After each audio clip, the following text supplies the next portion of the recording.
അപ്പോൾ ഒരു 8:30 ആയപ്പോൾ ഞങ്ങൾ ചെന്നൈ വന്ന് ലാൻഡ് ചെയ്തിട്ടുണ്ടായിരുന്നു.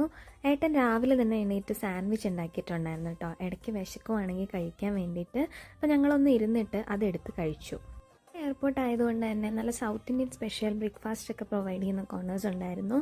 അപ്പോൾ ഞങ്ങൾ അവിടെ നിന്ന് മസാല ദോശ ഓർഡർ ചെയ്തിട്ടുണ്ടായിരുന്നു. ഇത് മഹാരാജ സ്പെഷ്യൽ മസാല ദോശ എന്നാണ് അവർ പറഞ്ഞത്. അത്യാവശ്യം കുഴപ്പമില്ലാത്ത ഫുഡായിരുന്നു. അപ്പോൾ ഇനി നമുക്ക് നേരെ ഡൽഹി എയർപോർട്ടിലേക്കാണ് പോവേണ്ടത്. അവിടെ നിന്നാണ് നമുക്ക് ശ്രീനഗറിലേക്കുള്ള ഫ്ലൈറ്റ് ഉള്ളത്. വീണ്ടും ഇൻഡിഗോ പ്രൊവൈഡ് ചെയ്ത ബസ്സിലായിരുന്നു നമുക്ക് അങ്ങോട്ട് പോവേണ്ടിയിരുന്നത്. ഓരോ ഫ്ലൈറ്റിൻ്റെ അടുത്ത് എത്തുമ്പോൾ ഞാൻ പറയും ഇതാണ് നമ്മുടെ ഫ്ലൈറ്റ് എന്ന്. അറ്റ് ലാസ്റ്റ് നമ്മുടെ ഫ്ലൈറ്റിൻ്റെ അടുത്ത് എത്തി. ഇവിടെ എത്തുമ്പോൾ വീണ്ടും നമ്മുടെ സീറ്റ് നമ്പർ അവർ കൺഫേം ചെയ്യും. അത് കഴിഞ്ഞിട്ട് നമുക്ക് കയറാം.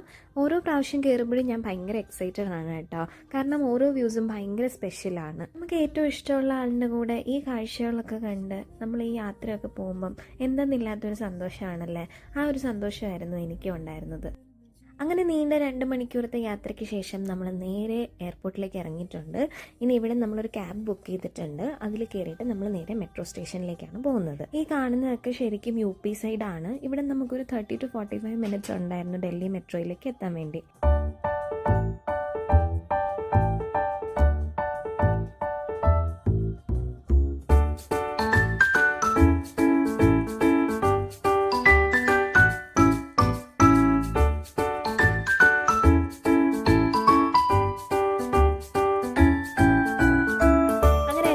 കഴിഞ്ഞ് ഞങ്ങൾ ലാസ്റ്റ് കാശ്മീരിൽ വന്ന് ഇറങ്ങിയിട്ടുണ്ടായിരുന്നു. റൂമിൽ വന്നൊന്ന് സെറ്റായ ശേഷം ഞങ്ങൾ ഫുഡൊക്കെ ഓർഡർ ചെയ്ത് കഴിച്ചു.